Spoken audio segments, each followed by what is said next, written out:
सलाम अलैकुम। घरा में काम कर दियाँ है मेरा बच्चा है। मैं पराए काम करके तो वक्त पे लगाई नहीं है। इनू मिर्गी के दौरे पर दिमाग भी नहीं सेहत एडी सही, दिमाग एदा नहीं सही, मिर्गी के दौरे फैलते आए सो कमाने वाले कोई नहीं। मैं ये आसरे च ही वधियाँ 15-16 साल हो गए मियाँ मर गया है। अल्लाह पाक तुहानू बहुता देवे, मेरी मदद करे सो तो अल्लाह तुहानू बहु दे सी। औरत एदा दिमाग भी नहीं सी, इनू मिर्गी दी जी दौरे पाउंदे इनू तो मेरा कमाने वाला कोई नहीं। ये जांदा जांदा डह पैंदा है।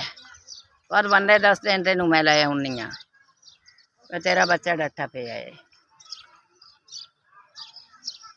तुहाडे वास्ते दुआ करांगी, अल्लाह तुहानू खुलियां रोजियां देवे, अल्लाह तुहानू बहुता देवे। तुहानू देने की अल्लाह तौफीक दिती है, तुसीं देंदे रहो लोकां नू। मेरी भी मदद करो, मैं माड़ा जिहा बंदा हाँ, मेरा बच्चा मिर्गी दे दौरे पाउंदे ने 101 दौरा।